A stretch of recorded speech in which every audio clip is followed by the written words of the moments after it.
I ordered these cotton gloves off of Amazon, and you guys can see I got a bunch of them right here. These go perfectly within another glove. So if you're gonna go gardening, these go perfectly. They fit on your hand, and then you can put it in your gardening glove, and it makes your gardening glove or whatever kind of glove you're gonna use, it makes it last a lot longer. Let me go ahead and open this up so we can check them out.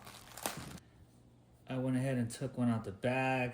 So let's go ahead and put this on. It is cotton. It kind of felt a little bit elastic, so I do like that. You guys can see how it stretched a little bit. Okay, so I'm using it for racquetball glove right here, you guys. You guys can see.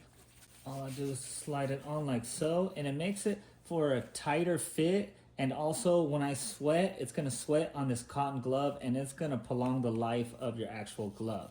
So it doesn't matter what glove you're using. Like I said, most people use it for gardening, but I'm gonna use it for racquetball. Definitely recommend you guys picking something like this up.